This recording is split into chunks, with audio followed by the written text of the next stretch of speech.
What can we learn from the founding of the Johns Hopkins Medical School? I'm Dr. Chad Swanson. I'm an emergency physician, and I'm on a journey to understand and transform our health system. Health systems transformation is hard, it's daunting, it sometimes feels impossible. But I'm energized and motivated and inspired by examples from the past that can show us how to approach transformation, health systems transformation today. I've been reviewing this book, Leading the Way, A History of the Johns Hopkins Medicine. And I'm struck by lessons that we can take away from their experience today.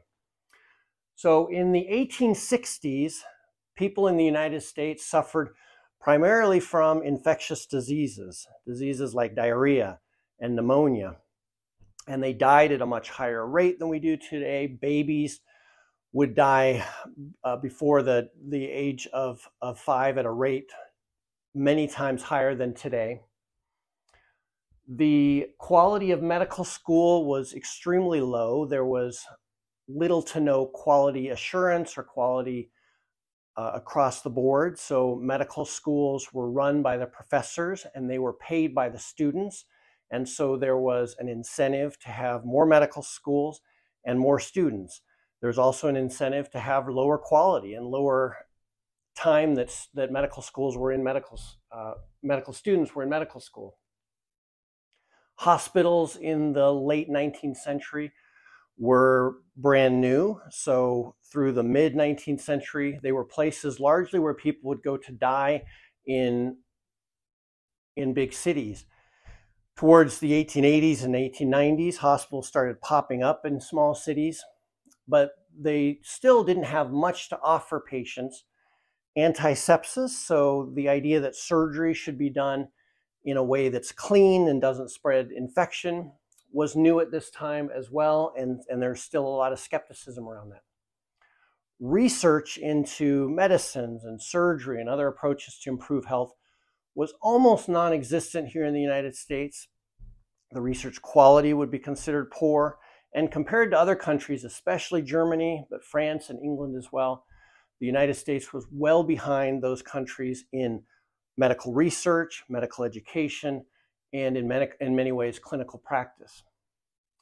So there was a gentleman named Johns Hopkins who was a businessman and a banker. He was single and he lived in Baltimore, Maryland. And as part of his will, he left a large sum of money towards the founding of a hospital and a medical school. He had a vision that included a large, expansive hospital and the best physicians that could be faculty there and free care for the poor. So as time went on into the 1870s, a man named Dr. Gilman was chosen to be the president of Johns Hopkins University, and he had a vision for rigorous research where faculty members at the medical school would be encouraged and even required to perform research.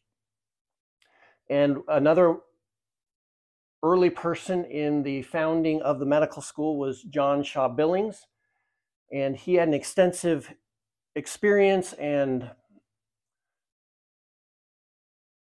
accomplishments in public health and the founding of hospitals. So it's interesting to think, so here we were in the mid to late 19th century, where there was a clear need for a significant transformational change in health and medicine and education and research. And these founding members, Gilman, Hopkins, and Billings, didn't go to Harvard or the University of Pennsylvania for the large part. They went to Europe, and they were true to the vision to innovate and create new institutions to reach that vision.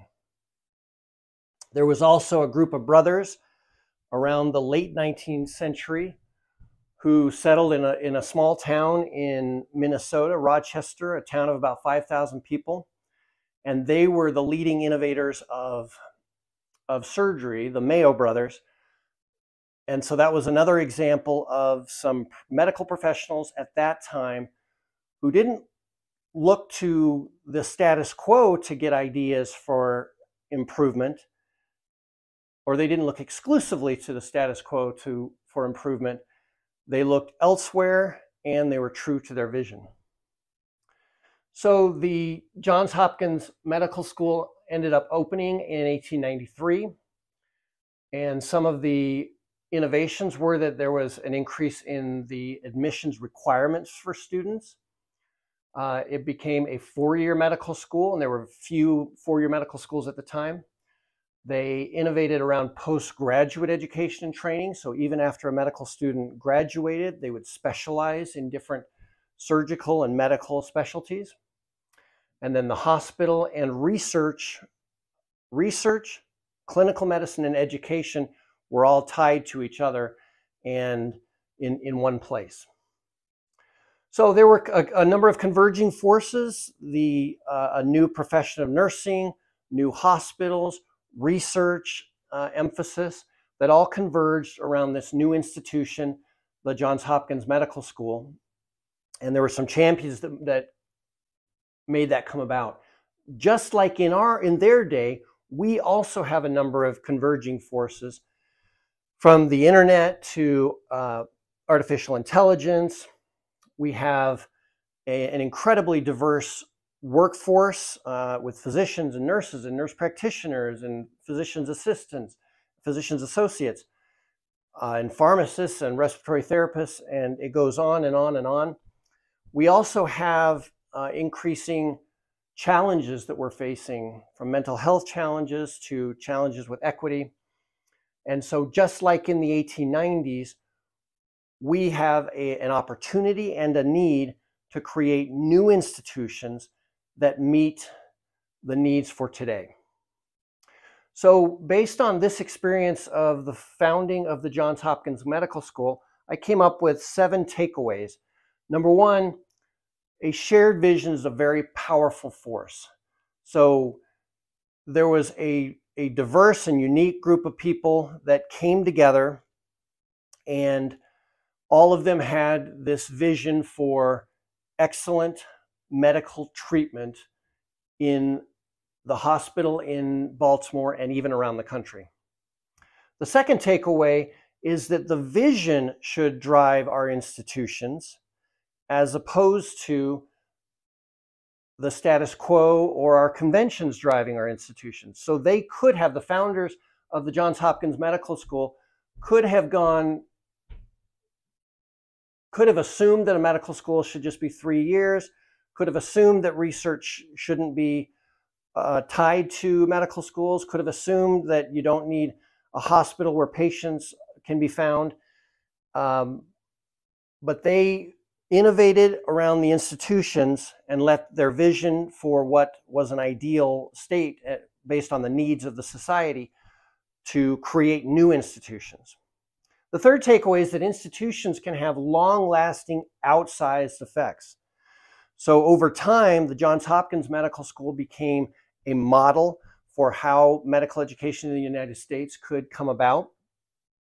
There was a report in 1910 called the Flexner Report that contributed to significant reform of medical schools around the country, and many closed, and Johns Hopkins was set up as the model. So really, over the course of from about the 1880s all the way to the 1920s and 30s and 40s, there was a tremendous historic transformation around our entire country that included medical education, and that in turn resulted in a transformation in medical care. So in every middle to large city, there were hospitals and physicians and nurses that were trained in this biomedical model that was focused on excellent treatment for patients. Although there were flaws to this vision. So one flaw is that these physicians and medical system was also highly influenced by prestige. So the idea that a certain profession or way of doing things is better just because that's the status quo, and driven by profits. The fourth takeaway that I from the founding of the Johns Hopkins Medical School is that new institutions can be leverage points in a system. So in a complex system, the founding of a medical school can be a high leverage point that can result in a tipping point or a new way of doing things throughout the entire system. A fifth takeaway is that these people, Johns Hopkins, the president of the University, Gilman, and then some of the physicians that they hired initially, Dr. Welch, Dr. Halstead, the Mayo brothers, these were all human beings. So they had unique experiences, they had quirks to their personalities, they certainly were very gifted in certain ways, but they were human beings that contributed to and rose up to a certain time and place. There was a wealthy socialite named Mary Elizabeth Garrett, so there was a time when the Johns Hopkins Medical School was running out of money, and it seemed that they weren't going to be able to open the medical school. But Mary Elizabeth Garrett ended up donating a tremendous amount of money to continue the medical school and have it open, but she required that the medical school accept women as well. And so a takeaway is that in complex systems and transformational change, the effects and results can come from sometimes unexpected people, and that we should always be on the lookout for people that may not even be, that might be on the fringes, they might be even seen as a little bit rebellious. But when we're true to the vision, then we can identify and elevate and celebrate different people's contributions. The sixth takeaway is that transformational change is a long-term journey that can take decades, and it's really a never-ending journey. It can have fits and starts, and sometimes feel like things are happening very slowly or very rapidly. And so we always have to be on the lookout for leverage points and have a sense for the energy of the system. Finally, the seventh takeaway is that during this time, the system that won out, I would argue, is a biomedical reductionist system that elite physicians and hospital leaders and researchers dominated in an elite way. So it resulted in a biomedical reductionist paradigm that left many out. So it left women out for the most part, people of color for the most part, poor people for the most part. And so while biomedical research that resulted in medications and tremendous advances in surgery were positive advancements, overall the equity and the health of the population was not advanced like it could have been.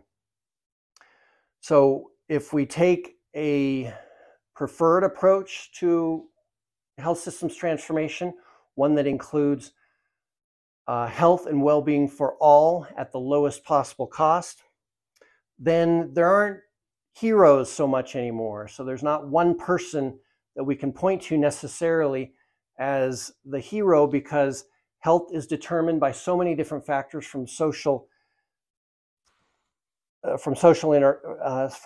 support to schools, to families, to faith-based organizations and education and research.